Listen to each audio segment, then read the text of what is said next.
Hello, thank you for tuning in. My name is Larry Duncan Allen, and this is No More Water. Fire next time. I'm on a different page tonight. My other page was acting up. I didn't have time to straighten it out.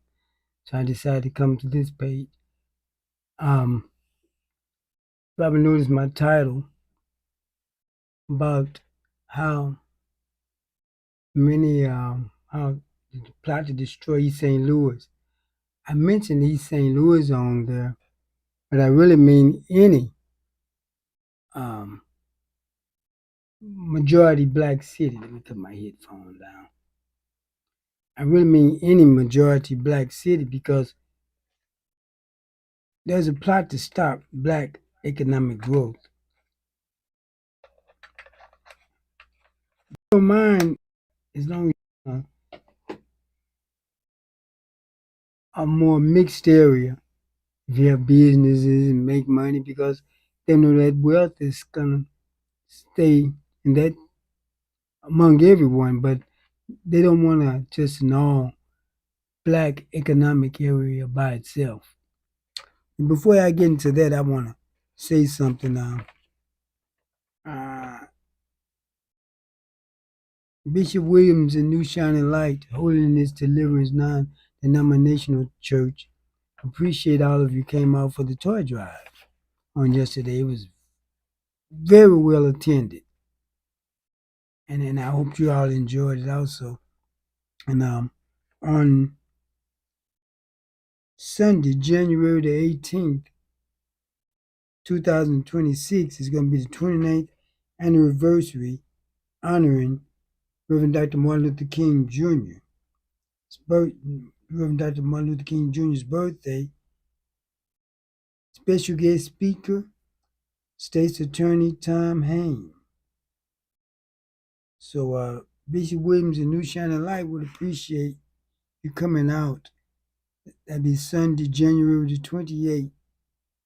No, I'm sorry, I'm saying everything wrong. I should have put my glasses on. Sunday, January the 18th, 2026 at 1 p.m. Immediately following worship service. But you can come to worship service also, starting at around 11 o'clock. Also, you can go by New Mount Zion Primitive Baptist Church at 43rd and Converse, where my brother, Roger Allen, is the pastor. So, but remember that Martin Luther King Day program, the I Have a Dream program, on January the 18th. I'll be saying more about it, and I'll have a picture of the flyer up next time. Now, back to my subject. Okay. Like I said, I mentioned East St. Louis, but there's a lot of small black towns or any black area that could be brought into this. You see, there was a time when they burnt down and looted anywhere black people was having um, economic prosperity, like Rosewood, um, Tulsa, Oklahoma, Black Wall Street. There was another town near there, Albany, Oklahoma, where black people even had built their own little railroad. There was over 60 towns known, I heard it was 60 plus, but 60 known that was destroyed because they had become too prosperous, even many of them out west. One of them became prosperous and it was torn down and turned into Central Park in New York. That used to be a black area. Many was put underwater. See, they don't have to do Rosewood and Tulsa, Oklahoma anymore. They don't have to loot and burn and unalive people to stop black economic prosperity. What they do now is they bring in others to open up business in our areas and see to it that we don't have the money to open them up. So instead of the money turning over in our area, it goes off into other people's area. Let's say the Asians, or the Arabs, they come in, have a business here, but they don't live here. So the money leaves when they leave. It doesn't turn over any. And that's how your area prosper, when your money turn over and touches many hands. It said that the black community go bankrupt every evening when the business is closed because all the money leaves. All the wealth that was made leaves out. And you can't generate wealth that way without the money leaving out. And many other black people who own businesses in black areas, they don't live there. So it's still the same thing with them. Your area prosper when the people who live in that area have businesses. See, right now you just get um, the tax from the business license, and that's it. You don't get any of the wealth that's generated from the money turning over many times. They leave straight out with it from East St. Louis straight to the bank where they live. So how can you prosper like that? And see, the thing is, many of the immigrants are now admitting it and telling the truth, because what happened is they're in trouble now. So now they want to become allies. See if I got my hiccup. I'm gonna play a video.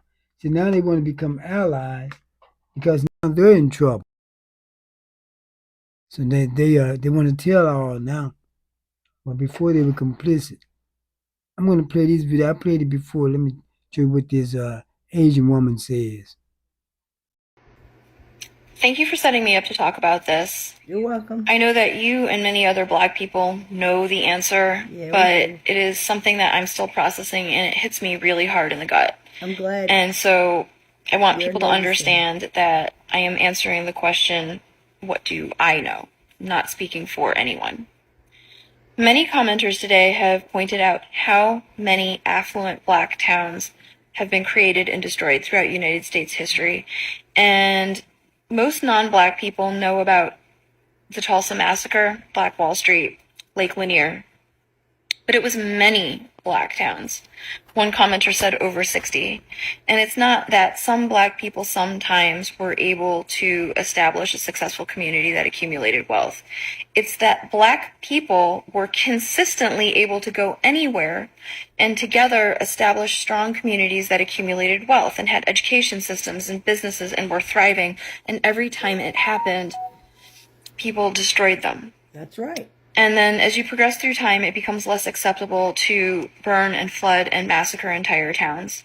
So again, you have the passing of the Civil Rights Act in 1964, and the United States opens the door to Asian immigration in 1965. The United States has a long history of using immigrants to get in the way of Black people. Yes. And so I think that this system of using immigrant-owned businesses in Black communities is designed to siphon wealth away from Black communities.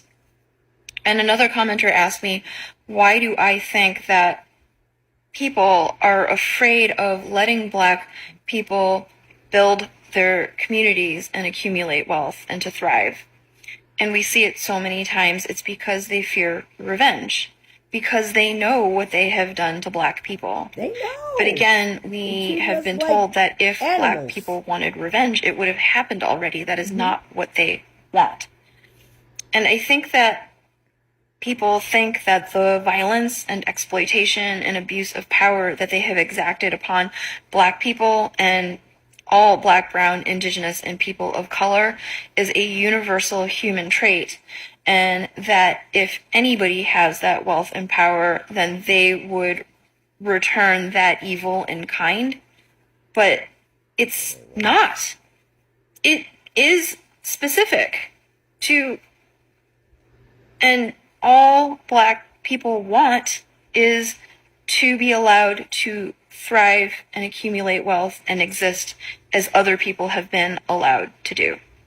And again, please understand that I am answering the question, what do I think that I know?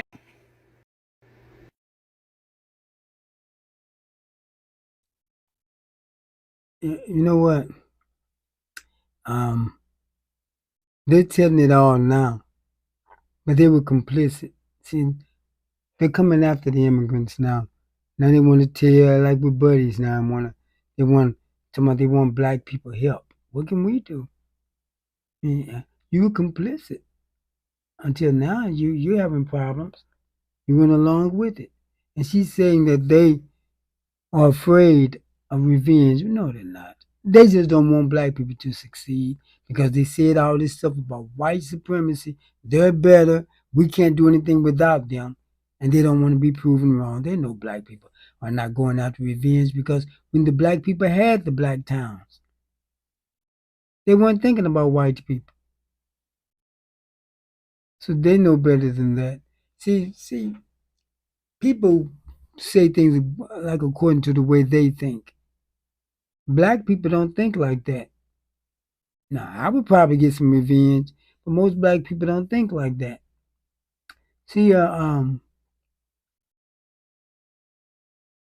these immigrants, they come here, they go along, they assimilate with white people, thinking it's going to help them, but it's not. They don't know who they're dealing with. I'm not talking about individual white people. I'm talking about the system. Well, they still got to sort themselves out. I'm not going to do any sorting because even individuals go along with the system.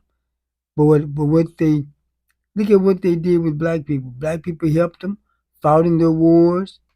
They still put them in slavery. Help fight, helped them in the Revolutionary War. Still put them in slavery. The War of Independence. Put anything we did to help them after they got what they wanted, they coupled with the same old mess. Was doing it while you was helping them. The way the black soldiers was treated in World War II, some was after World War One, some of them was shot and unalived in their uniforms, lynched in their own uniform, in their United States Army uniforms, after fighting a war for them. So the immigrants come here thinking they're gonna assimilate. See, the money you take like a town, like I mentioned East St. Louis, but it's just to show an example. There's many towns. You take Brooklyn, Illinois. When I think it's the oldest all-black city in the United States. They have a lot of strip clubs there and massage parlors and all of that. But none of those people live in Brooklyn, so it's the same thing there. That money's not turning over. They get the tax money. That's it. The tax money from the business license. That's about it. They you have to have some of the black people need to set up surrounding businesses around those strip clubs because that money from the strip club is not turning over in Brooklyn. Then you got rice houses up there. Run them people out of your bin. And some black people know how to cook rice. They get rich off of us and then hate us. Give you mean service. Yeah, and so yeah, there's many black towns this happening, just about all of them. Most black areas. Now there are certain areas where it's mixed. Black people have businesses. Matter of fact, you have more black people got businesses in cities like Belleville and Fairview Heights than in East St. Louis. We said, well, why don't the black people do it? They told you they can get loans. One other Asian woman I showed a video on the other channel. They have it where they can get loans. She said they can get loan. When they go to get the loan, they tell them that um, you you can't open up in the white areas because they don't want you making money off of them. So you have to open up in the black areas. So she said that's why they open up businesses in the black area. Because you know it's not because they like us, because they show us every day they don't. But but she said at the same time, a black person can't get a loan to open up a business in the black areas. And you say, well, why don't the black people just save with the money? That sounds easy. You can't always just take your own money to start a business in this nation. Cash don't run this nation. Lines of credit does. And the thing about it, you can't just take your money, invest it in there in the business. It sounds easy, but it's just not that simple. It's not that easy. But we know, but those people who are telling all now, they were complicit. Like the woman on the video. And see, these white people know black people are not seeking revenge. They just don't want us to prosper. So they're afraid you're gonna do it to them, which they did to you. They know black people are not gonna do that. I would, but black people as a whole is not gonna do that because they just want to prosper, and white people know that. They just don't want to see you prosper because they said all these things. They said that you can't say all these things about you. You can't do anything, but if you prove them wrong, prosper. I mean, if we were so dumb, can't do anything, why you try to keep us from reading? That they were trying to prove that you didn't know anything. If you can't read, well, they can say you don't know anything, but we knew something anyway. You know that old saying they say, I hear a lot of black people saying this, but they don't know where it comes from. When they say, if you want to hide something from a black person, put it in the book. You know where that comes from? At one time, black people weren't allowed to have books. Sometimes we're even unalived for having a book. They didn't want black people reading. And that's where that saying comes from. If you want to hide something from a black person, put it in a book. But a lot of black people said, like it's a joking thing, like black people don't read. Now, I've heard people say, oh, you know, N-words don't read. Now, that's where that came from. They were actually unaliving black people. They wouldn't allow black people to read. It wasn't because black people don't read. It's like this. If you read, what makes you think other black people don't read? I'm going to play this other video for you. Where's that one at? Listen to this. People come to America, the Asians, the Arabs, the East Indians, and they say, you people are lazy. You've been here for 500 years. Only been here 10. I got a supermarket. I got a strip mall. I got an import-export business. But how did you get it? You have access to capital. You needed money to build that. You needed money to hire the builders. You needed money to buy that ship. Where did you get it? You either came with it or you got it from an American bank. We are kept from accumulating wealth, and we are kept from accessing capital because the banks of America are not going to finance a black economic revolution. Do you know what happens when you come over here as an immigrant? The government got to pay for you. When you come over here as a refugee, why do you think the Ethiopians have these shops? We brought them in as refugees because we're trying to prove to the communist world. Okay? And that's why. Why do you think the Indians, 7-Eleven and all that? The Koreans, for the time everything you picked up they made in Korea. But nothing we made that a Korean want, so the government made a deal with it. So we can get some of our money back. So we'll bring you in and loan you money to open up businesses, but you have to pay us the loan back. I'm going to tell you as a black person, you must support black businesses. You ain't crazy. So, all things being equal, this is what I would like for black people to understand. Jews do not support Jewish businesses just because they're Jews. That's not true.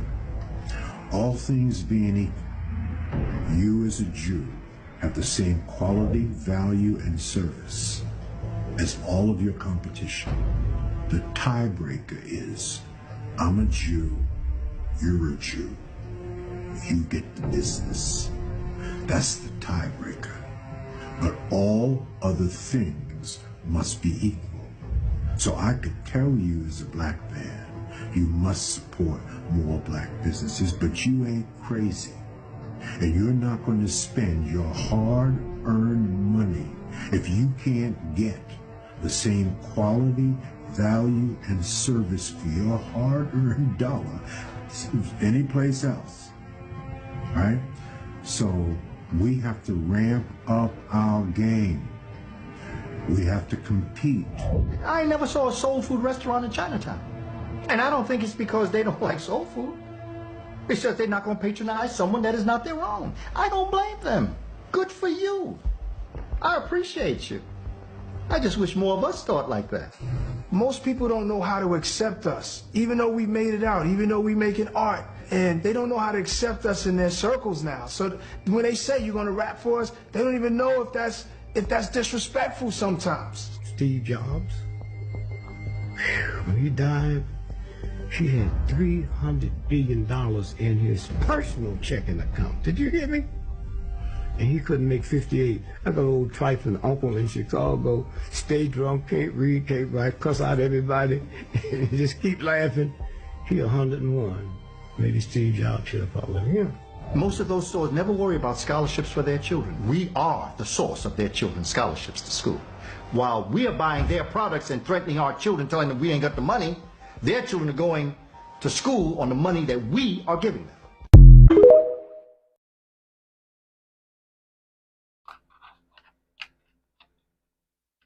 You know what? I don't agree with them blaming black people. How can you patronize a black mid business in your neighborhood when there aren't any? And it's not our fault. They just told you why we don't have the businesses, and then turn right around and blame us for not having them. See, so the Jews, they're part of the problem. They are part of the problem. So don't nobody need any advice from them. We know how to conduct business. We know how business goes. So I don't know why black people keep saying they're like, we don't know what we're doing. When black people are allowed to prosper, we know how to prosper. It's not, see, we have to stop blaming ourselves. This is not our fault. We know how to prosper. We know how to run business. We know how the system goes. The problem is we can't get access to the capital. I'm tired of black people telling us why it's that way. And then turn around that it's not our fault. And then turn around and say it's our fault. Look at East St. Louis. The reason I put East St. I mean all these black towns in the United States. I put up East St. Louis because that's where I'm at and I know about it. When white people leave a town, and they leave it to black people, it's already on its way out. They knew that industry was leaving East St. Louis. It was an industrial city, manufacturing city. They knew those companies was leaving. They get in on the top end and leave it to black people. Because they know black people be happy to get those houses that they just put a little paint on and a little glue to hold it together, few nails, and happy to get those houses. Because see, at one time, black people weren't allowed to buy property. Did you know that? Weren't allowed to. You know how black people used to get houses? Some white person would personally sell it to them, or they just, they couldn't get bank loans for houses, let me say that. Some one person would sell it to them on time. Maybe some white person want to leave and sold it to them. They paid them monthly. Or they had money saved up and they just paid cash for an old house and fixed it up. We've been handicapped since we've been in this nation. That's why I get tired of even black people turn around and say, like, we talk like we don't know what we're doing. See, we got to do this. We'll do that if we're able to. We got to start patronizing black businesses. Where are they at? In East St. Louis, where's the black businesses at for us to patronize? If some was here, when there was some here, they were patronized. We had doctors, Dr. Garrett and the other doctor, his name, the one that was unalived to back up a few years ago, kidnapped and unalived. We had him. We had Dr. Jackson, Dr. Weathers, who the old Weathers named after, A.M. Jackson School after Dr. A.M. Jackson. We had Dr. Frazier over there off on Gady. We had doctors living in town. We had all type of prosperous people and professional people. But with integration, at least what they call integration, really desegregation, because we went to theirs, they didn't come to ours. And black people still going to doctors in other areas. And statistics have shown that black people live long and get better health care when they go to black doctors. For some reason, we just love the fact of going to these other people. But yeah, we got to stop blaming ourselves about our plight. It's not our fault. And when you get used to you trying and things, it's gotten to the place it's like we've given up. We shouldn't, but it's like we have. And just start running to these other people's businesses. And see when, like in East St. Louis, these Arabs are not here because they like us, these Asians, and now the Indians coming in. Black cities areas in this nation is just like Africa. The black people run it politically, others run it economically. Same thing. And no other people on earth, but black people and people of African descent will allow that to happen. We are, the minority never rule, except with black folks. Look at South Africa. Small group of black people, white people running the nation. Small group. They wouldn't allow that in Europe. Now they're being afraid. France, they say black people are about to take over France. And France is going crazy. They're not going. Those white folks not going to let that happen. Only we will allow that to happen. And they still have some economic interests in Africa. For what France does, and they ran France out. And they're beginning to run those colonial powers out. But getting back to over here, because we got to talk about where we live. Yeah, see, so it's not our fault. How can we go to black businesses when there aren't any here? So we have to go to what's here or go out of the area. Then when we do that, our money still leave the community. So we're losing any way it goes. We're losing. I'm going to play another video. Now, some of these videos, people who know me know I don't curse when I talk. I'm not a cursing person. Now, some of these videos may have cursing on it. But, it's hard to find videos where people talk within, talking and make their point without cursing. So, you say have to excuse that, because if you notice, even when I have live guests on, I tell them, you can fuss, but you can't cuss. So you won't hear it coming out of my mouth. But some of these videos, you may hear it from them, so that, I'm just warning you. Because I don't like a lot of cursing. Video, they do it.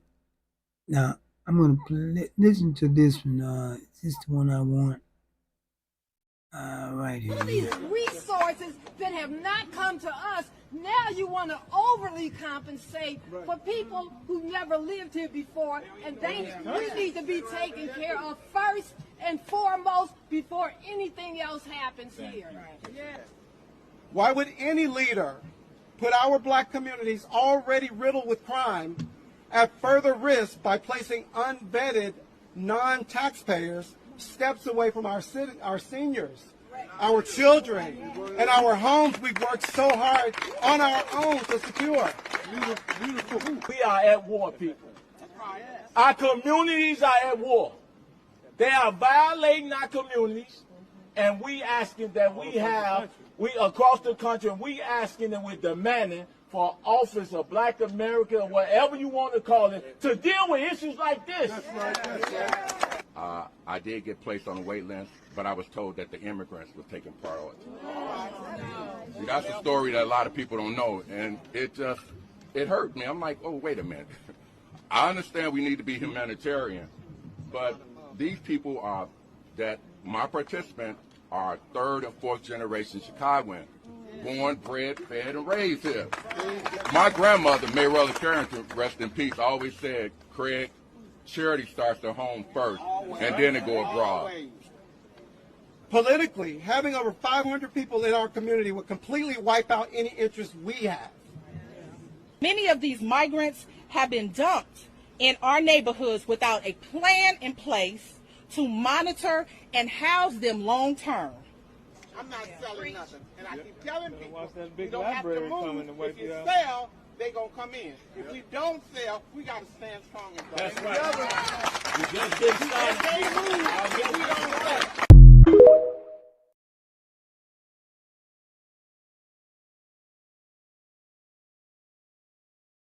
I tell you, you know what? It's fault. See, Chicago is a sanctuary city. And what happened is that they brought a bunch of immigrants to Chicago and dumped them in some black areas. Mostly Latinos from Venezuela, El Salvador, Mexico. They dumped, remember they were sending those immigrants from the southern states and from not California, but Texas and Florida, and dumping them in democratic, mostly black cities, more majority black cities, because those were sanctuary cities. They did it in New York also. But you know what the problem is? They dumped those Latinos in the black area. They didn't know where to go. Black people gave them shoes because they were from warm climates. They didn't have the right shoes on. And it was cold in Chicago. Let them come and stay in those buildings, running electric cords out through them. That was your fault. You didn't have to take them out. You should have ran them out of there. Let me tell you, do you think if there's a lot of Puerto Ricans in Chicago, do you think if they took a bunch of Africans, Somalians or whatever, because they own the Somalians right now, took them and dumped them in a Puerto Rican area, that they would have let them stay there? No. They'd tell them, go to you over there where the black areas. They should have told those Latinos, sent them over there to their Puerto Rican cousins. They're Latino like you. They're Hispanic like you. They would have sent those black immigrants over to the black area. Those Puerto Ricans would have. Probably would have ran them out there violently. See, black people, we put up with so much mess. Then we want to make speeches and complain later. Well, they're doing this. Well, you let them do it. You didn't have to let those people stay there. That's why when ICE went up in that building in Chicago and harassed the black people, but you notice they didn't arrest the black people. Said they detained them because anytime any type of law enforcement go up in somewhere, they're going to secure the area. They was going up in there after those Venezuelans. Some of them had been proven to be pretty rough characters. You know, very few though. And I'm going to get back to that later, but they that's why they went up in that building. You had no business having them there. Don't hide any of these immigrants in these black areas. At first, I was saying something about East St. Louis needs people. Maybe it should become a sanctuary city. Boy, was I wrong. That would have been a mess. ICE would be all up in here. And if you notice, ICE is not really going after the Mexicans that much. They're mostly going after the people from other countries like Belize. Well, they are going after some Mexicans though. Cause there's some, Fremont City right over here. They could have ICE could have a field day up in there. That's all Mexicans. But they pick and choose though. Just like they talk about going into cities that's violent. St. Louis is number one cities, but it's now has a white mayor and is in a red state. They were talking about going into Memphis. They're not going into Memphis because Memphis is in a red state. They're only going into blue states. But see, back to what I was saying about our cities. The things they're going through, we've been there, done that. How many times have they told black people they're sending in state police and all that to get the gang bangers and the drug dealers, and they bother everyone except the gang bangers and drug dealers? I've seen it many times. They're supposed to be after gang bangers, who's usually like teenagers to early 20s.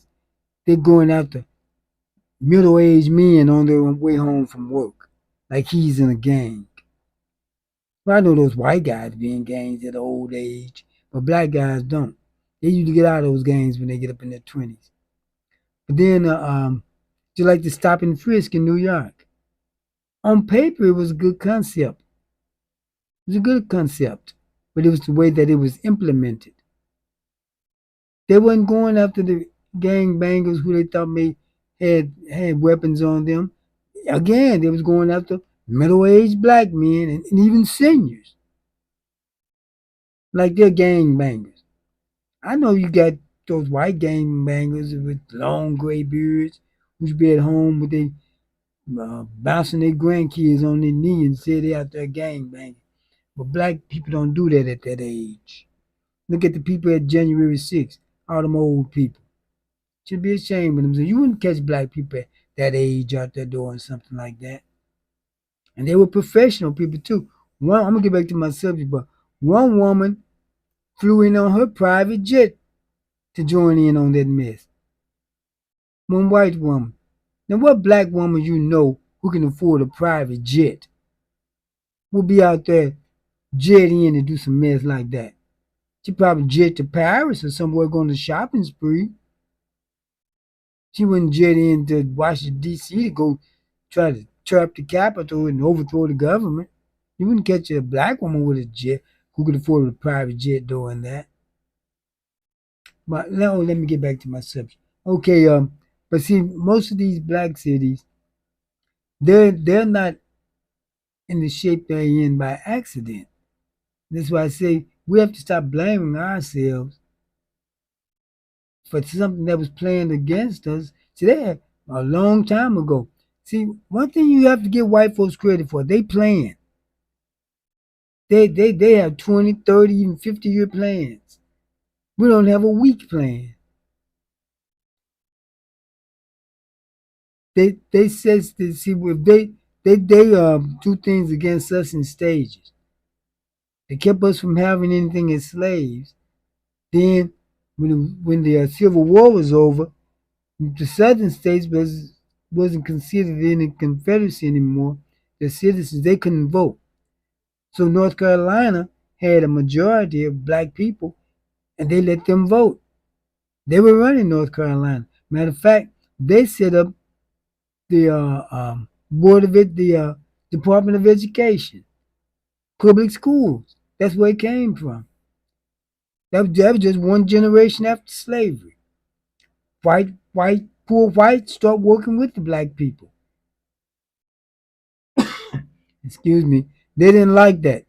So they implemented, I think it was Andrew Jackson came in. Matter of fact, people don't know this, but Abraham Lincoln had started deporting some of the slaves back over to Africa.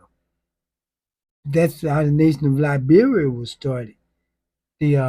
Mostly from slaves from Virginia, and they went over there and just took over Liberia. And but Abraham Lincoln was unalived, so I think it was Andrew Johnson came in. He came in, they brought in Jim Crow to stop the slaves from prospering, let the other states back in the Union, forgave them, gave the slave owners reparations, gave them their land back, and put the black people under Jim Crow, which is a semi-form of slavery. See, under Jim Crow, now, I'm going to show you how long it lasted. When Martin Luther King was fighting for, if you notice, Martin Luther King never mentioned integration. It was other people wanting integration. Martin Luther King was fighting for rights and freedom because at that time, black people were still under Jim Crow, which was a semi-form of slavery. And it lasted for almost 100 years. See, anytime black people start prospering, anytime there's black progress, there's white progress, there's white backlash. When black people start prospering, there was a Reconstruction period. That's where Jim Crow came from. And it lasted until the Civil Rights Bill of 1965. 60, well, some say 64, but it was mostly implemented in 65. And remember the woman in the video said, the immigrants still coming in 65. I get back to that. This will show you why. So, and the Jim Crow. Remember how Emmett Till was unalive and nothing was done about it? People were lynched and nothing was done about it. Until 1965, white people didn't really have to face any consequences for unaliving a black person. That's why many of them, a black person couldn't testify against a white person in court under Jim Crow. And the reason I say unalive, you all know that. I'm talking about the M word and the K word. I have to say unalive because it'll bring up flags on the account if I say those words. But still, black people still in semi-slavery. It should stop. That's why I went after what they did to Tulsa and Rosewood. You notice how in the 1917 riots in East St. Louis, you notice how none of them was brought to justice for it because they didn't really have to be. They really didn't have to be. A lot of times, they just unalived black people with impunity, with no consequences. And you know what? It still almost holds that way today. If you notice, the only time they take consequences for doing anything to a black person, there has to be a video. Without a video, nothing's gonna happen. Look at what happened to Lamont Arbery. The jogger they chased down and shot him and unalived him for no reason. You know what happened? The prosecutor said no crime. Let them go.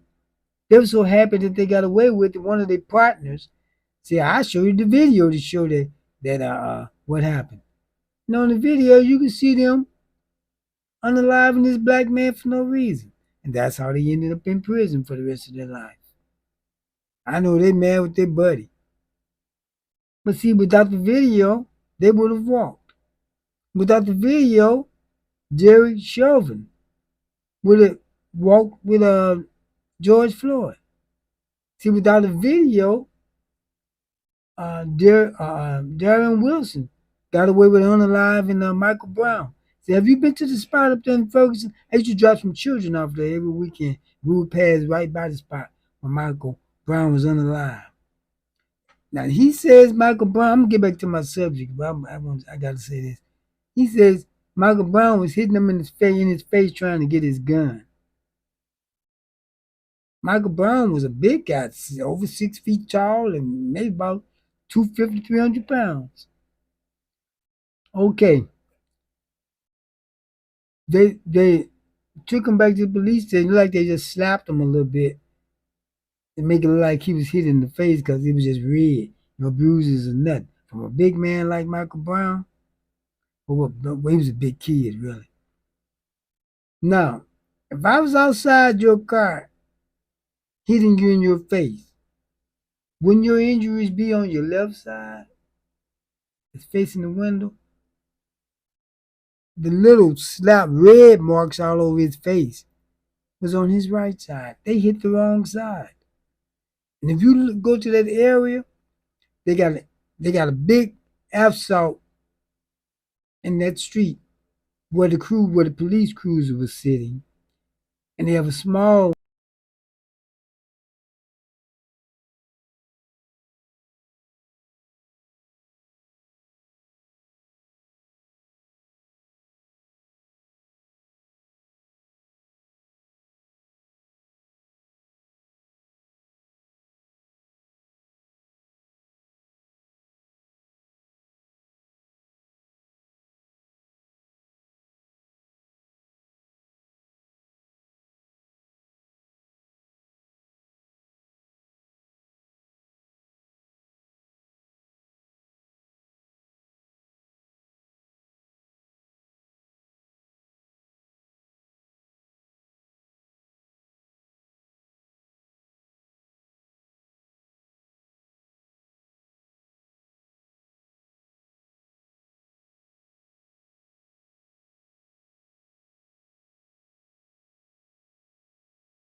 My audio's been off, hasn't it? What I was saying, I'm going off the device audio now. I was talking about how we blame ourselves for problems that others cause for us. And I say it a lot, and you all can even hear me. I was talking about how in many other cities that white people have had to close down, they had to board up. They couldn't take what black people took. You take, I was mentioning about Harlem. It was a black area that's no longer black. Hillary Clinton has a place in Harlem, New York now, but it was never a white area before. White people never come back to what they used to have. Many black people are saying that white people are going to come back to East St. Louis. No, they're not. They don't come back to where they used to have. They're building subdivisions all out in O'Fallon, Swansea, all past Bascott Air Force Base. They don't come back to what they used to have. They move on. They don't want East St. Louis with its crumbling infrastructure. East St. Louis has had some good mayors, but when you don't have the finances and you're sabotaged, it don't make no difference how good of a mayor you are.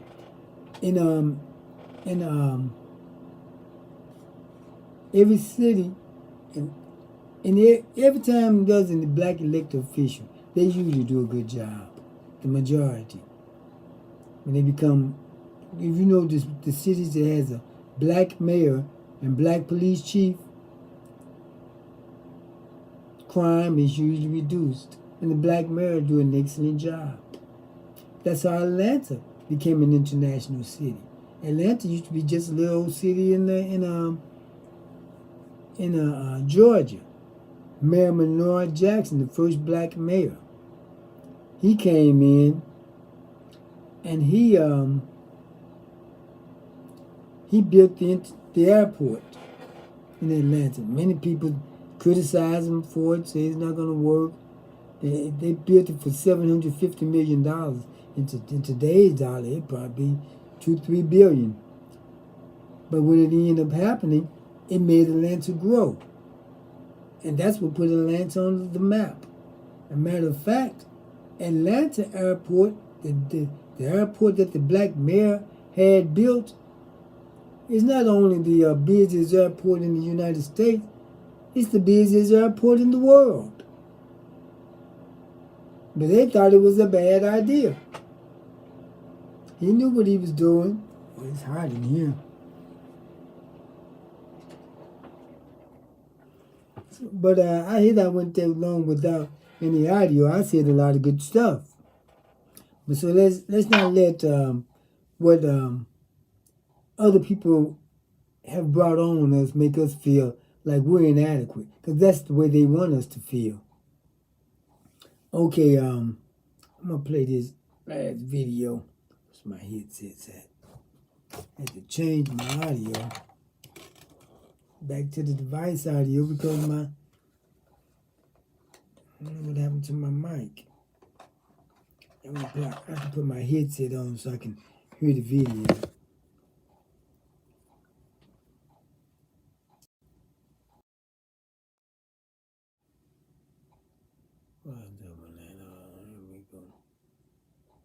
Gentrification did not replace redlining. In a lot of places, it just cashed in on what redlining set up. And if you don't understand how these two are connected, you're missing the entire point. Here's the history they don't like to line up for you. Redlining wasn't just banks saying no loans. It was government-backed housing policy, lenders, appraisers, real estate power, all treating black and brown neighborhoods like a financial disease. In they graded neighborhoods, they coded risk, and black presence, or even proximity to black communities, was routinely treated as a reason to devalue an entire area. So what happens next? No fair mortgages, no business capital, no investment. Homes age, infrastructure decays, schools get neglected, and wealth that should have been accumulated just doesn't. That wasn't accidental neglect. That was structured disinvestment. Now, sit with this part, right? After decades of that disinvestment, after property values were artificially depressed, those same neighborhoods became valuable. Not because the people changed, not because the culture changed, but because investors can buy cheap, cities can rebrand, and somebody else can move in. That's when the language shifts, right? Redline neighborhoods become up and coming, revitalized urban gems, reimagined communities, same land, same street, same culture, different audience. Do you see the connection? But real talk, here's the part that genuinely irritates me. People talk about gentrification like it's just market forces, like it's neutral, like it's inevitable. Nah, it's not. It's especially profitable in the exact places redlining helped weaken. You can't separate the two, if you're being honest. Redlining lowered the cost. Gentrification extracts the value. One pushes people down. The other pushes them out. So think about how that plays out in real life. Families were denied loans to repair and improve their homes, so the houses aged. Then investors swoop in. They buy cheap. They renovate and then they sell for triple. Neighborhoods were denied basic resources for decades. Groceries, clinics, safe infrastructure. And then suddenly those same places get selective investment. Right when prices start climbing. And the culture, Black and brown cultures made neighborhoods vibrant. And then suddenly that same culture is marketed as authentic, while the people who created it can no longer afford to live there. That's not progress. That is extraction with better lighting. And notice who benefits. Cities collecting higher property taxes. Newcomers who call it urban living. Meanwhile, the people who survived the worst years, they're displaced. Their rents jump. Their property taxes spike. Their communities scatter. And then they're told, well, you should have bought earlier. With what money? Denied by which bank? Under which policies? Yeah, exactly. This is why I get frustrated when people act like gentrification is a separate issue. It's not. Redlining was a setup. Gentrification is just one of the ways the payoff shows up. And the reason this country avoids saying that out loud is because it forces accountability, not just for the past, but for who's profiting right now. So when you see a neighborhood changing, ask yourself, who was locked out before it became desirable? Who was denied opportunity so someone else could cash in later? And why does progress always seem to arrive after Black and brown people start getting pushed out? That's not coincidence, that's design. And once you see it, you can't unsee it.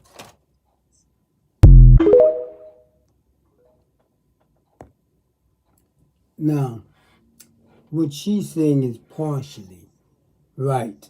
And I'll tell you why. When it comes to gentrification, what they usually do when they're going to build, see, Black people were denied loans. And home loans. Man, as I was saying, Black people used to couldn't even get home loans. Couldn't even get bank loans to buy a house anywhere. Many of them got houses because maybe a white person sold it to them and they made the payments to them, or they saved enough money to buy an old house and fix it up. But what happened was, what she's saying about gentrification, she had it sort of wrong.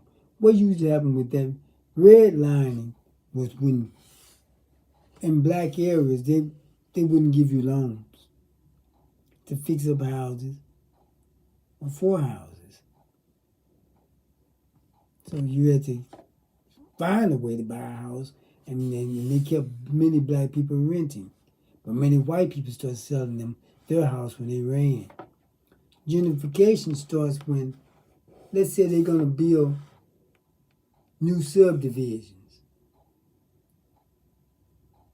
And they need white people to buy those houses. They start letting Black people move into the area because they know white people are going to run. When I lived in California, the city of O'Fallon, Illinois, was cornfields.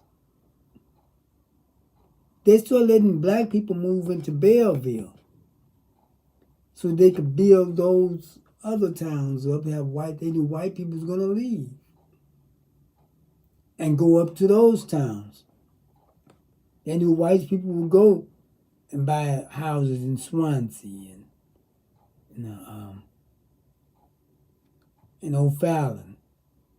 They knew they would do that in Shiloh because they knew they were going to run from black people. So that what happened with gentrification. They purposely start giving black people the loans and let them come into those areas because they know the white people are going to run and they could buy those those new houses in the subdivisions, those brand new subdivisions. So they play white people, play us all really. But that other video that I played, you see, she make it sound everything she said was factual. But see, the video I played about Chicago, I'm gonna play that again because I didn't know my audio had went out, and I was giving a response to it. All these resources that have not come to us, now you want to overly compensate for people who never lived here before, and we need to be taken care of first and foremost before anything else happens here.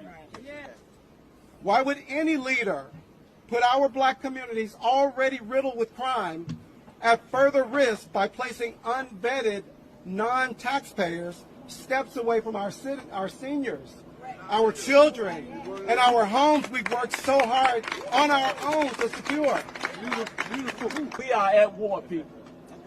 Our communities are at war. They are violating our communities, and we asking that we across the country, we asking and we're demanding for office of Black America, or whatever you want to call it, to deal with issues like this. I did get placed on a wait list, but I was told that the immigrants were taking priority. See, that's a story that a lot of people don't know, and it hurt me. I'm like, oh, wait a minute. I understand we need to be humanitarian, but these people my participants are third or fourth generation Chicagoans, born, bred, fed, and raised here. My grandmother, Mayrella Carrington, rest in peace, always said, Craig, charity starts at home first, and then it go abroad. Politically, having over 500 people in our community would completely wipe out any interest we have. Many of these migrants have been dumped in our neighborhoods without a plan in place to monitor and house them long term. I'm not selling nothing. And I keep telling people, you don't have to move. If you sell, they're going to come in. If we don't sell, we got to stand strong and That's right. You just get started. If they move, we don't sell.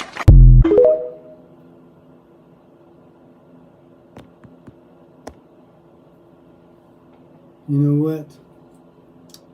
I gave responses, but my idea went off.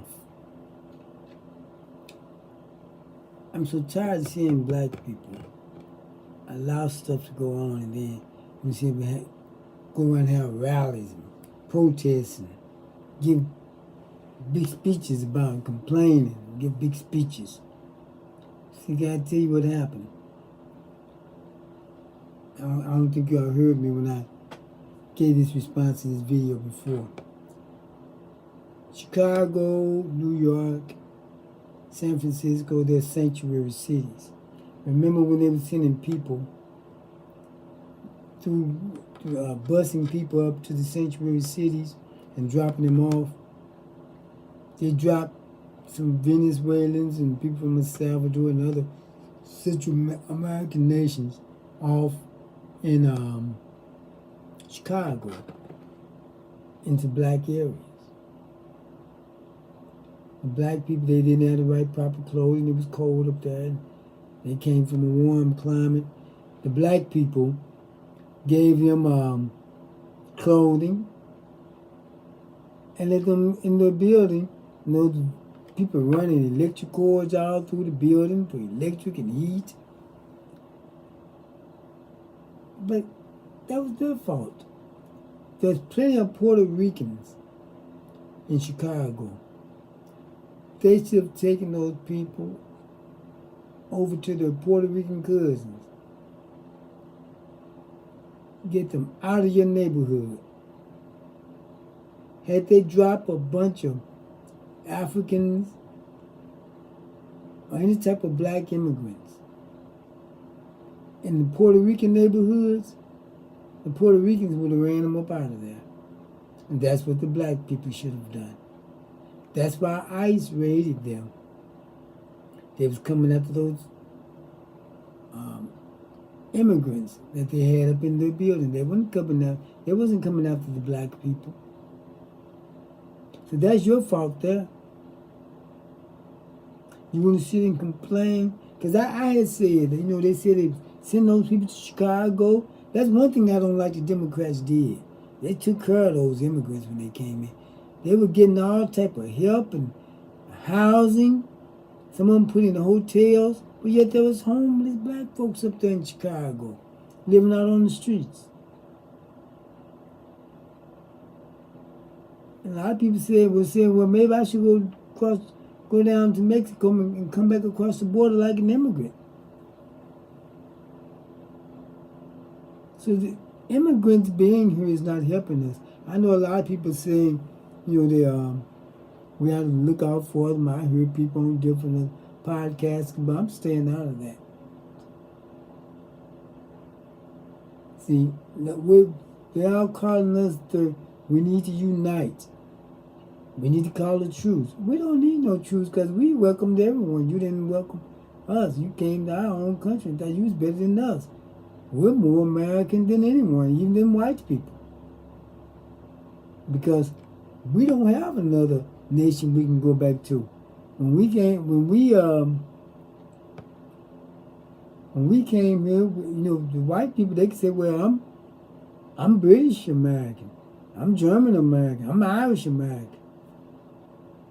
What can we say? We don't know what part of Africa we came from. They robbed us of our nationality and ethnicity, even our names. And yet we was here before this was even a nation also. And some black people was here before white people even got here. So we're probably more American as far as the United States as a nation is concerned. We're more American than anyone. But back to our cities. Now, when see, if you notice anytime you look on YouTube or somewhere and they say the hoods of East St. Louis, they show all those old broken down factories and all. That's not a hood. Hoods is where people live. And see, those factories, they ran off and left them, didn't do the cleanup, got all type of chemicals in them, and they're just sitting there. But the city officials are afraid to do anything about it. You take the Spivey building, it belongs to St. Clair County. They won't force the county to do anything about it. The city could sue the county, tell them to do something about that building. Somebody rehab it? For what? No one's here.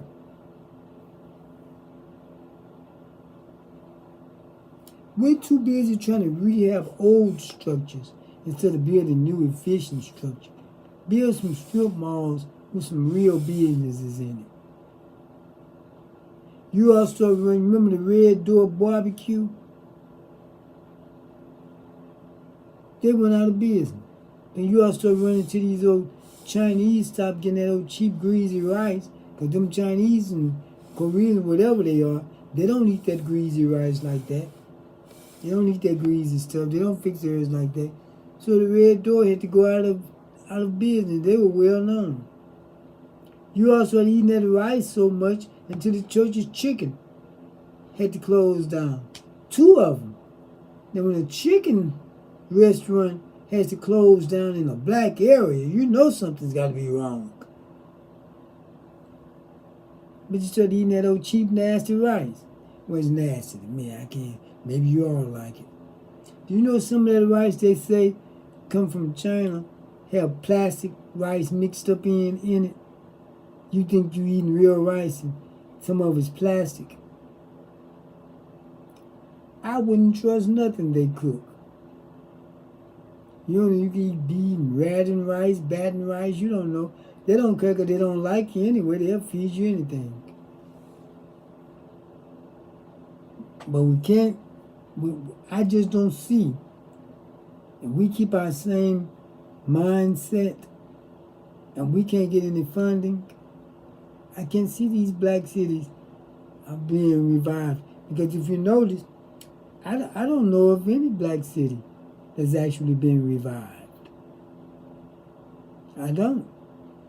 All black city, I don't know of any that's been revived. You know, we got to stop kidding ourselves. I know it don't sound good, but that's the way it is. None has been revived yet. The only way I've seen black areas revived that's in a larger city, but what happened was, like Harlem, but there was a change in demographics. What happened was they brought in different other people and they changed it into they fixed it up. Like I said, Bill and Hillary Clinton has a place there. They redid Harlem, but they changed the demographics. But they never came back to a city they already had. Like East St. Louis.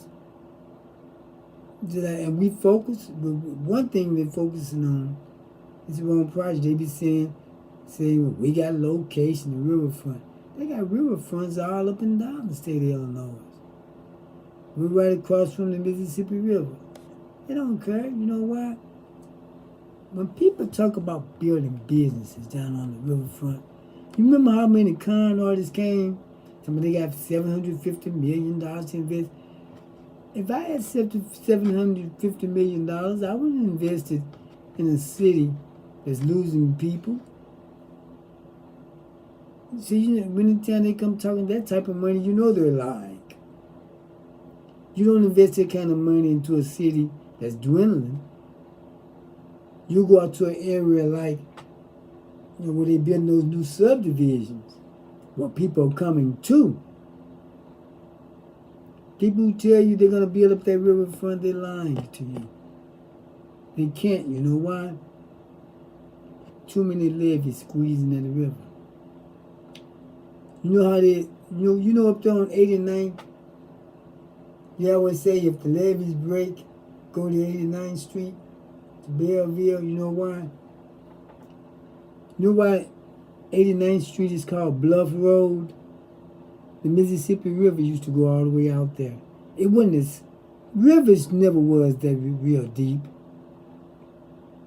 People used to almost walk across a river. What happened, they squeezed the Mississippi River so tight with levees until you can't build anything down there. The Corps engineer wouldn't allow it. So you see for decades they've been talking about developing the riverfront. They're not going to develop anything. When they tell you they're going to do that, they're lying to you. You cannot develop. The Army Corps engineer is not going to allow them to build anything on that riverfront. The only way anything can be built, all that land has to be raised. From the riverfront all the way up to around East St. Louis City Hall. Past the Casino Queen and all that and up to the East St. Louis City Hall. That's the only way. And that would cost who knows how many billions of dollars, and they're not going to invest that in a black city. I'm not telling you no dreams, talking about what I think. I'm telling you some facts. That riverfront will never be developed. Not until they're talking about all those amphitheaters and parks and businesses down there. They're lying to you. The first guy came with that lie was Petty. He had $750 million.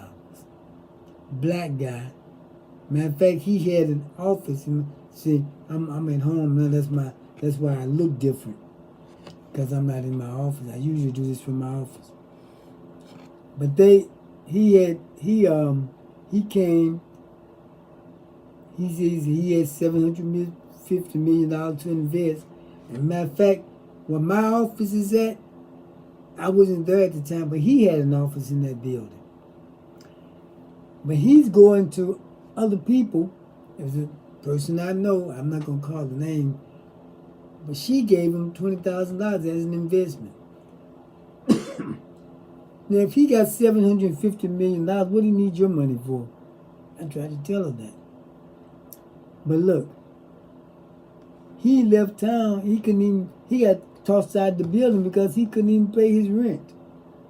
But he's got $750 million to invest. Oh, people gave him all kind of money. And he took off out of town. You tell me you got $750 million to invest, I'm not giving you nothing. Spend your money. Then there came another one. That these guys down there, where I had my office down on 14th Street. They had an office in that building. Like the scam artist following me. But look, they're going to invest $750, almost $1 billion. I think it was the same amount, $750 million. Another scam. And they kept telling me about, come and do a show with them. I wouldn't do it because I knew they was a scam. I'm not being involved in anything like that. And I'm not giving them a platform. They ended up nothing. There was another guy came to this building, with the building where my office is at. They always seem to follow me. He coming with the same thing. Driving his old hoopty, but he got $700 million to invest. See, and a lot of people fell for it. As a matter of fact, with Petty, a lot of city officials fell for it. They endorsed him. And I was saying then, he's not going to he don't have that kind of money. Because like I said, anyone was going to invest $750 million, it's going to be in an up and coming area, not an area where the people are leaving. But they play on your emotions to make you think they're going to do that. So all that good sounding stuff they know you want. But you have to get out of when it comes to business, you can't think emotionally. I can understand the citizens thinking emotionally, but they've got to the officials at that time. It's not for them to do business out of emotion. People, the citizens may be emotional. That's where the city leaders, is to let them know, no, we don't know we can trust that plan. I tell them, I know we can't trust it. Because I did. Well, what do I know? Excuse me, it gets so hot in here. Other people's places get cold this time of year. Mine get too hot. But look, here, all of those plans that come with, we really got it bad. I'll tell you why. Other people are ripping us off and our people are ripping us off. How can you make it like that? But all I see, like I said with the first video I played, where they're talking like as though the state of our city is our fault. But when resources is drained from it, they said these immigrants telling now, because they own these immigrants, now, but they were complicit. Now they want to tell how they were sent to the black areas. The banks told them they can only get a loan if they open a business in the black area because the white people don't want them making money off of them. So you have to go to a black area. That's the only way they get the loan. But even the Asian woman said, at the same time, the black people can't get the loan. They can't get the business loan. So the money just go from our hand,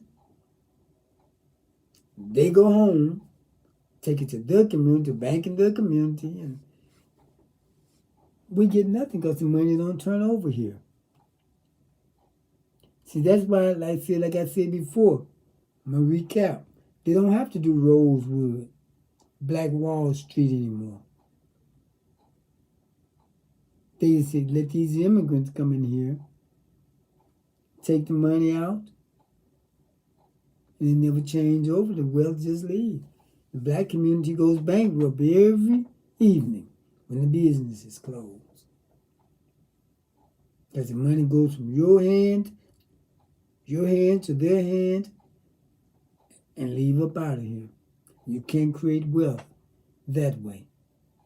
I tell you what, go and try to get a loan, open a soul food restaurant in Chinatown, the Chinese area, in the Arabs area. You may be able to in a white area. Those immigrants not going to let you in the area. You can barely walk through their area, let alone open a business there. I lived in Los Angeles many years. Black people can hardly walk through those Latino areas. Even now, they got Latino policemen out there abusing black people. Many of ICE is Latino. Can you believe that? You got Hispanic people in ICE brutalizing their own people. And you know, one Latino guy said, the reason Latino, Hispanic, on one of my other shows I showed, the reason we unite, we're together. And that's why we're united. You don't have to be united. You just have to have strategy. All your people not going to unite, and some of your people not worth uniting with. How are they so united? Listen to this. Many of them voted to have other Hispanics deported. That's why they voted for Trump. The Cubans wanted the Mexicans gone. The Mexicans wanted the Haitians gone. The Puerto Ricans wanted the Mexicans gone. I lived in Chicago briefly. If you call a Mexican or Puerto Rican, you better get ready for a fight. A Puerto Rican or Mexican, most of the Hispanics, they deal with, see, by us coming from Africa, we strip of our nationality and ethnicity. All we know is race. We're just one big race. Those people are divided by ethnicity and nationality. They don't care nothing about a Mexican don't care anything about a Cuban, or a Cuban about a Puerto Rican, about an El Salvadorian. That's why they don't help each other when people invade, because they can't stand each other anyway. Same way with Africa. When they try to tell those Somalians. I know I'm a bit off subject, but I haven't talked enough about the city. But look, just like the Somalians, the black people, you know, they come here, they don't want nothing to do with black people. But black people trying to tell them, well, you may be Somalian over there. Over here, you black. You may have been Nigerian over there. Over here, you black. If a policeman stops them, they're not going to stop a Nigerian. They see a black man driving that, or a black woman, or black person driving that car. They don't see a Nigerian or Ghanaian driving that car. And the only thing your nationality doing right now for you, see, that tribalism don't work here. You got to take that back over. It don't work over there. That's how other people conquering you. Because you're doing just like the Latinos. You don't mind them hurting the other ones because they're not your people. It's like when they said the Africans sold Africans to the slavers. It was people of different ethnicities and nationality they was doing that with, and people they were warring with. Because they stayed in wars over tribalism. And they didn't see them as their people. But see, the thing is, but that tribalism don't work here. The only thing it's doing here now is letting the people know who you are and who they can deport. They know you're Somalian, you're Nigerian, you're Ethiopian. Ethiopians hardly ever come here though. But they can deport you.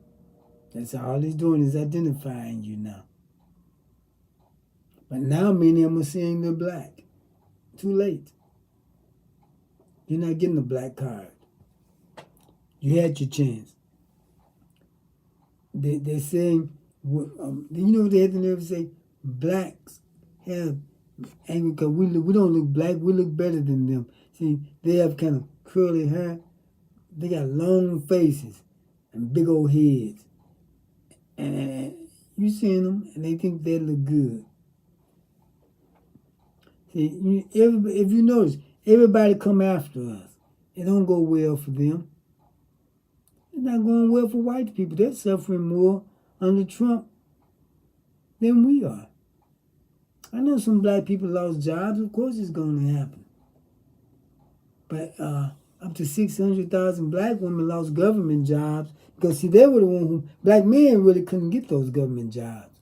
Black women got them because they were seen as a double minority, woman and black. Affirmative action mostly benefited white women. Black people didn't get much out of affirmative action because our DEI. As a matter of fact, there was many more white women fired than black women. Now, hoping this is over, these black women can get their jobs back with reparations. I doubt it, but I hope they could. But see, the thing is, this man is even treating his own women bad. You see out there in the streets, they're beating and dragging white women in the streets, white men, hitting them with pepper bullets in the head. The priests out there praying, they shoot them in the head with a pepper bullet. They don't even care about their own people anymore. All they care about is white males. And you see everything they're touching is falling apart. It's all falling apart. That's why I say I'm just going to let it play out. I'm not going out there with no immigrants. You created this mess for yourself. You take care of it. But when black people go out there, the black people are going to be the first ones arrested. I showed you the video of the black woman in Philadelphia. All those people out there. It was only 8 black women. Only 8 people got arrested. Guess who? I saw another one. It was this black woman complaining. It was just 3 of us, 1,800 people out there. It was just 3 black women. They arrested the 3 black women. Too bad. You shouldn't have been out there. Let them people fight their fight. We fought ours. Some people may have came and helped us, but we didn't beg them for it. They just came on their own. And then they mostly claim, but when we was, okay, they said, we helped you all. We was in Black Lives Matter. Everybody and their daddy was in that. It was a trendy thing to do. But when we was fighting to get away from under Jim Crow for life, liberty, and the pursuit of happiness and our rights, that was us. We got it was black. I know I wasn't, I'm talking about in regards to my people. It was black people got those dogs, water holes. The white people and all of them came in after it became a national thing, and they started, and President Johnson started sending in the National Guard and all this, started sending in protection. That's when they got in on it. Because they say you got to march peacefully. See, I don't get in on protests. I'll tell you why. I record my live stream. You know, that's my job. I don't believe in peaceful protests. I don't even think those 2 words belong in peace and protest. Don't belong in the same sentence. To protest, you have to disrupt. Look, I said this before, and I'm going to say it again. You can't hurt me and mine. We all messed up. Then when we get ready to retaliate, oh, you got to be peaceful. You wasn't peaceful. Why should we come to the table to talk all beat up and you don't have a mark on you? No, we're going to get our licks in. Now we can sit at the table and talk. We'll all be beat up. But that's my take on peaceful protest. Anyone who want to do it, that's their conviction, you know. They have to do how they want to. But that's why I don't join in, because I know I'll mess the protests up. But I'll be ready for them. And the way I'm going to march in a protest, and you got they let some of these old supremacists come in carrying assault rifles and you unarmed, I'm going to be armed too.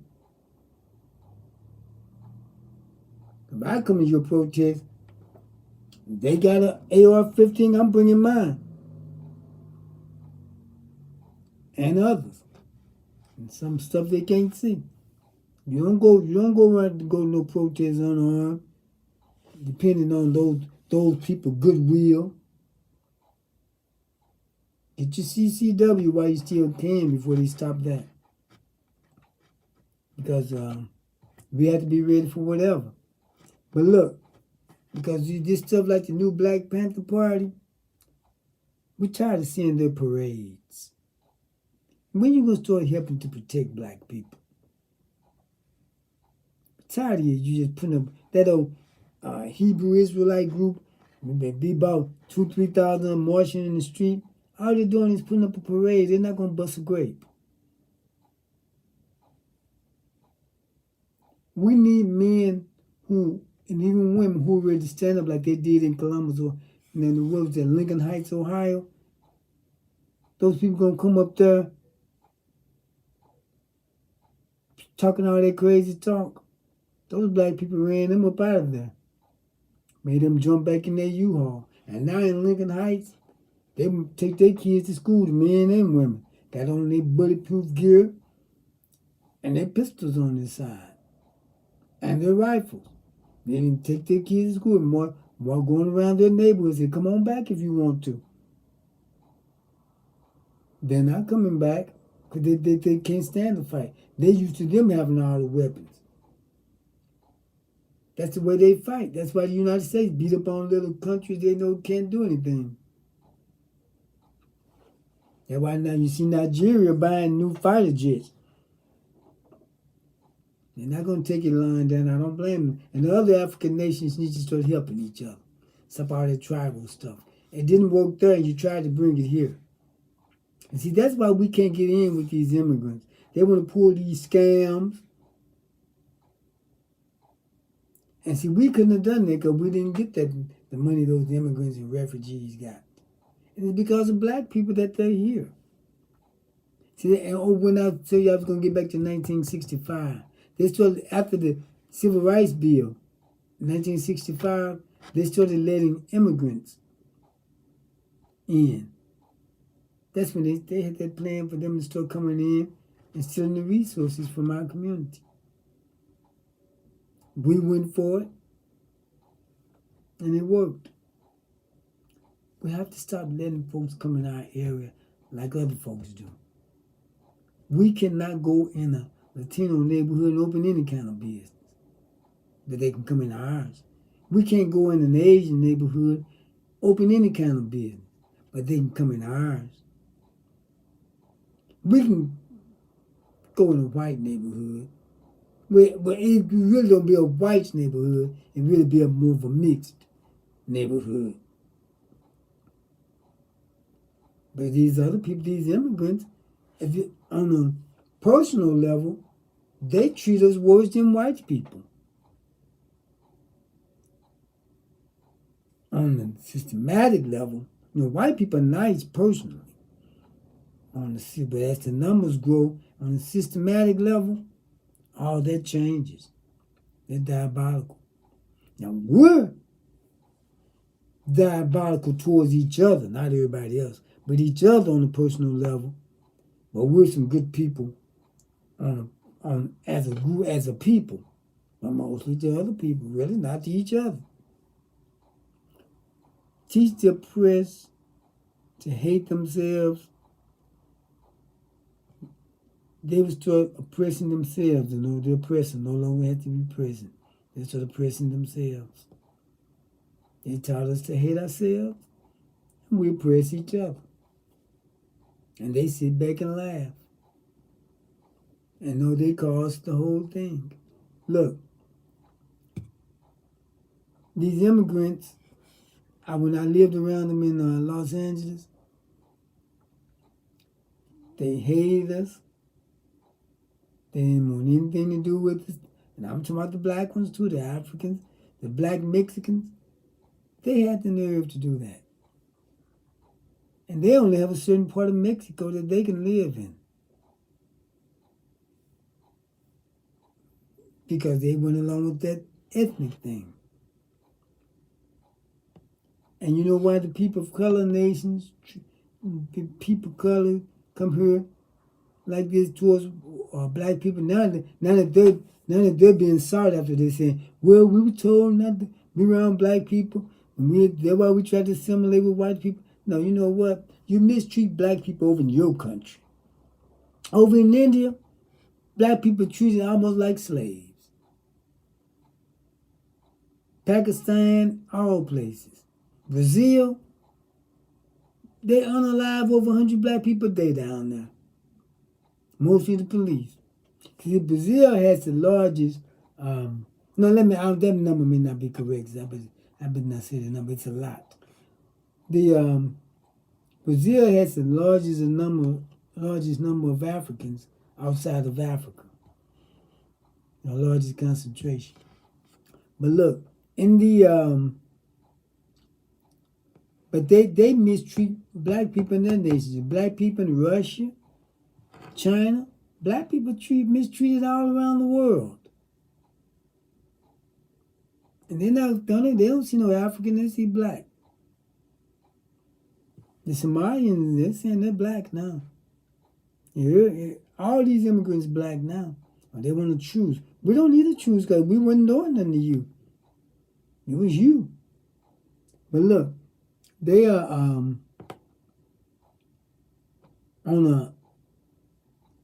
the scheme of things that they came here, assimilated with white people, and now they're catching it. But see, if black people had listened to Elijah Muhammad, even Minister Louis Farrakhan, when they was talking about separation, Elijah Muhammad, was it Frederick Douglass, and I think Elijah Muhammad said it also that they was asking for a couple of states. Black people set up our own nation. But see, they're not going to do that because they want us around. They need someone to look down on, to feel good about themselves. I think it was President Lyndon Johnson who said, if you could have the lowest white person and train him to think they're better than the best black person, you can pick his pockets and they never know it. If you give him someone to look down on, he'd empty his pockets for you, like they're doing with affirmative action. They use that as an example. Black people get very little from that. It's a 17% set aside. I know I was on the cities, but it's just so long I can talk about that. It was a 17% set aside. Black people got a small percentage of that. It's Asians, people of color, white women who got the bulk of it. And then white men was setting the white women up in bed and have it in their name, getting part of that. So when you got everybody else lumped together in that 17%, the white male is now the minority, right? What is he left with? The last I checked, 17 from 100 is 83. He walks away with 83% and a large share of that 17% of the white woman. So, but he say, now they're saying the white male is discriminated against. I tell you what, let's change position. If they're being discriminated against so much, why don't they change position with the black male? And let us take that discrimination that they're being discriminated with. DEI, white women got 78% of that. Black people got like 1% now, the percentage I heard. Well, less than 1% really. Same with affirmative action. See, a lot of black women lost their job, but even more white women lost theirs. Because they were the biggest benefit. And these people don't go, they're getting white people. Now, that's why this Reconstruction won't work. Because white people are being affected in this one. Last time, it benefited white people and hurt black people. Right now, it's hurting white people more than black people. At least the black people who live, black Americans. I can't talk for the immigrants. They have to speak for themselves. Because I'm going to tell you, I'm not worried about no people of color. Because that's the worst thing they could have done. You grouped us in with people of color. So calling us minorities. Now they grouped us in with everyone else. But see, the point I was making, they got a black face on affirmative action, when white males and white people are benefiting the most of it. Because everything in this nation that was meant to benefit people was meant to benefit white people. Welfare. Black people couldn't get it at first. Social Security. Black people couldn't get it. The reason black people couldn't get into that is because black people had most of their farm and domestic jobs where they were paid in cash and you had to have put it into the tax base. But those poor white people who didn't never have a job, they was getting it. They've been taken advantage of because, look, back in the 1800s, most of them was living bad. Some living outdoors. But you had all these farm jobs. You let them go to the other side of the world, bring some people in to work for free, and you didn't have a job with your supposedly hard-working self. You didn't even have a job. But your racism was stronger than your hunger. Do you know that people have told where white people had jobs, they was voting to get into the union, they wanted to get in the union. They found out the black people would be in the union also, so they voted it down. They vote for a raise on the job. They found out the black people going to get the raise too. So they vote against the raise. The racism is stronger than what goes in their wallet and to take care of their family. See, the thing about us, we mind our own business. White man told me, he said, why do black people move in white neighborhoods? No, they don't. They try to move where goods and services are at. And when they move there, they usually got black neighbors. They may have some white neighbors. They move in areas where other black people are already at. We don't love y'all like that. We don't think about y'all like that. Y'all think about us. But we gotta do something. We gotta plot a strategy because, like I said, unification. No people are all united. You have to have a strategy.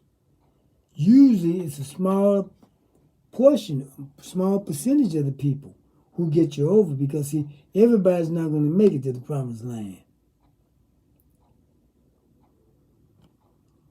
Everyone's not going to make it. I mean, you see, one thing about people always tell me, I never talk from the biblical point. This is not a religious program I do. It's not. I have to talk from facts here. Because, biblically speaking, they would say, I have had it. I'm going to tell you some conversation I had with some people. I know I'm off my subject, but I can't talk about cities all day long. By myself, if I had a panel with me, we could stay on one narrative. Because I usually urge them to do so. But look, sometimes generations happen before it gets to God's plan. Like the Jews, the Hebrews, they was in Egypt for 400 years. Many people say, well, and it may have happened, what happened with us may have, like it's coming ahead because white people in decline, and this is hurting them more than us, may happen for such a time as this, because a lot of people get sacrificed. Because, okay, you say, well, why all people went through slavery and suffered and passed on? What about them? Well, you say God is merciful and graceful. Don't you think He looked out for their souls if they was dying because of His purpose? Don't you think He looked out for them? If it happened to them because of His purpose, looked out for their souls, if it happened for His purpose? Remember the man, the lame man that was healed? And the disciple asked Jesus, say, who sinned, him or his father, that he was afflicted like this? And he said, neither. It was done so the glory of God could be revealed. Sometimes you're afflicted with things, but if you notice, The people who were healed were people who didn't do. They weren't the cause of their illness. And you can't go out here and put everything in your body, blow up 400 pounds, and get sick, and then to my Lord heal me. You have to make some changes first. That's on you. So just as that man was afflicted, so the glory of God could be revealed, even those people went through slavery. And that's the biblical part. I can see God letting them go through that of no fault of their own and not look out for their souls, because he's merciful and graceful, right? So people are always saying to me, why I don't talk more from the Bible, this is not a religious show. I may mention some things, but I'm not just going to harp on it. I like to come from facts because everyone's not religious, and I'm trying to reach more than religious people. Now, if I was a church or if this was a Bible study, I'd stick to the Bible. But I can't do that, and I won't do that. This is the first time I ever even mentioned it because, like I said, this is I'm not a religious program. So I just said that to get it out the way. Many people have mentioned it to me. But look, I did a video the other days on TikTok and a cut from the program that I did when I was talking about the homosexuals. And a lot of people got angry about that, but I need to apologize. Nah, I'm not apologizing. I mean every word I said. And before I take it back, I add more to it. I tell you why. I said I don't care what they are. But the thing about it is this. I talked about them trying to make you accept it. Should they have life, liberty, and the pursuit of happiness? Yes. My friend and business partner who died, I'm not supposed to say that word, who passed on a couple years ago, 3 years now. He was a homosexual. He was my business partner and my friend. But what he did didn't have nothing to do with me. Because I'm talking about homosexuality. They're trying to get you to accept homosexuality. And that's why I draw the line. And I said that homosexuality is not on the same level of my race. It's not a race. It's not an ethnic group. And it's not a nationality. So why do they keep mentioning, say black people, people of color, and then go down the line talking about them? They're not a race or nationality. Being black and being homosexual has nothing to do with each other. That's what I said, and I'll say it again. Matter of fact, I had it more to it. That was kind of cut up, the one on TikTok, but the one I did on the show, you get the full force of it. I heard some preachers talking about mentioning the LGBTQ with everybody else. Why would some preacher do that? Every religion I know of is against homosexuality. But yet, all these religious people out here going along with that stuff. You may have homosexuals in your family. You're supposed to love them still. But all I'm saying is that don't think people got to accept what you're doing. And they got angry when I said that because I won't say gay. That way it really came from when I went, because they always say, why you always saying homosexual, not gay? Because I want to. You're not gay, you're homosexual. Gay used to mean colorful. This shirt I got on, people used to say, oh, that's a colorful gay shirt. Had colorful and bright and gay because and happy. Joyous, that would used to be called gay. They took over that term, and I tell you why. To make it sound good. And the people who are against homosexual, they call them homophobic to make you sound bad. I'm not gonna keep addressing this subject, but I'm gonna say it one more time for you all who thought I stuttered. I'm not going for that stuff. I'm not advocating for. Talking about why don't I put a rain or that rainbow thing on my set? I'm not putting that mess on here.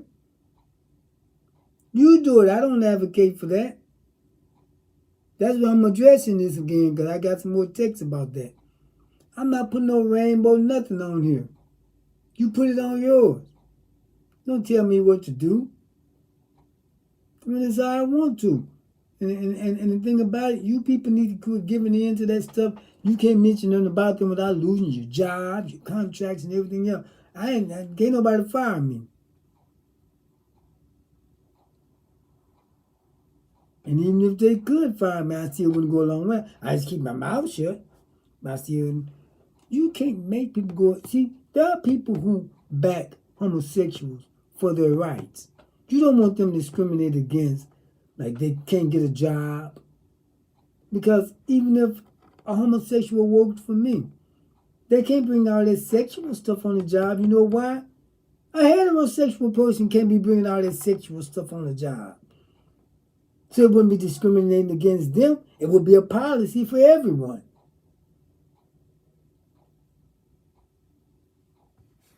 So the thing is, quit texting me with this stuff. I said what I said, and I mean every word of it, just like I mean every word of it now. I'm not going along with homosexuality, even though I believe in life, liberty, and the pursuit of happiness for homosexuals. But I do not go along with homosexuality. You may have a homosexual friend, that's fine. Because what they do don't have nothing to do with you. But that don't mean you go along with homosexuality. Because your friend is a homosexual. And even if their friend is just so far you can go with them, you know what I mean? You know, because their quality of life and yours is different, you know. Like Epstein, how can you be somebody's best friend? Best friends do the same things together. Trump was his best friends. That's why they're your best friend, because y'all like-minded. You get engaged in the same activities. That's why a homosexual couldn't be my best friend, because we wouldn't be engaging in the same activities. And I'm only tired of looking at some of that stuff.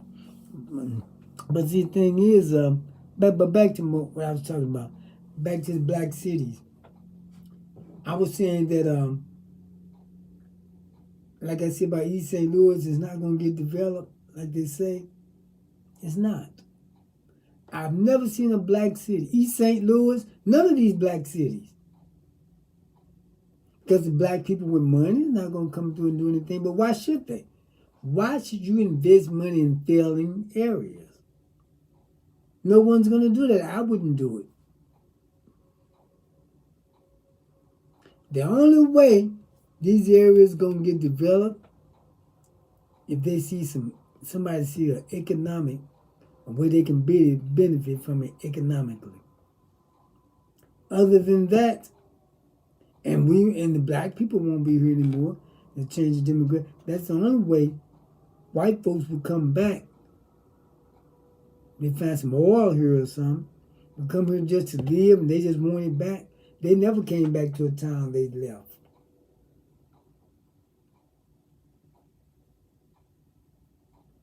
They've taken over some areas that they had never lived in, like Harlem. But they never came back to a town that they left to black folks. Why would white folks want to come to Washington Park? Even East St. Louis. They left Cahokia. They don't want to come back there. They're leaving Belleville. Have you been to any of the basketball games? When the Belleville school, Belleville West, Belleville East, used to be black people on one side, white people on the other. Now you can barely find a white person in the gym, full gym. They have all the cheerleaders are black. Well, Beverly Hills had one cheerleader who was Arab with a bead on. But back to what I was saying about the, I gotta say this part about the people of color, hating black people and all. Oh man, I'm getting out of my view. But here's what happened. I didn't bring this part. Even in Israel, the black Hebrew Israelites are mistreated, the black people in Israel are treated terrible. In Israel, they've been persecuting Christians for a long time. Yeah, let me move. I'm moving into my, see how do I get out? Away from my sign there. Okay. I'm about to put on my lower third again. But see, even, the Palestinians, they come over here like they like black people. They're being persecuted in the West Bank. I'm not thinking about them either. Do you know that in Palestine, on the Gaza Strip, they got about 11,000 black people live there. They could call themselves African all they want to. I just say black people. They can only live in this certain area, and it's called El Habib, which means the slave. And the women can't walk down the street without being messed with. They bother black people all the time. Even the oppressed find a way to oppress black people. It's like it's us against the world. But when it comes to Africa, that means when it comes to African Americans, because these Africans, they're not much foresight, but it's us against the world. And I'm going to tell you, the best thing you can do, you may, like, cities like East St. Louis, white people just let it go fall and move to better areas. And we may have to do that because no one's coming in here with any money to revitalize nothing. Not while we're here. And if they tell you, like I said, if they tell you about that riverfront, they're lying. I don't care who it is. It makes no difference who it is. They're lying about that riverfront. There's nothing they can do with it. It's squeezed too tight by levees.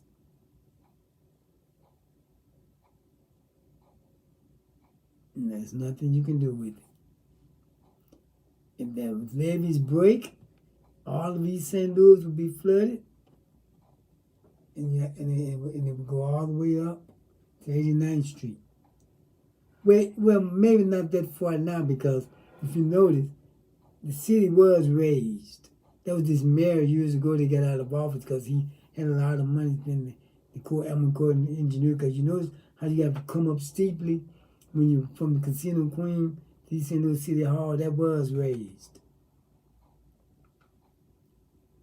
But to be anything on that riverfront, anywhere near it, they're lying to you. They're not building nothing.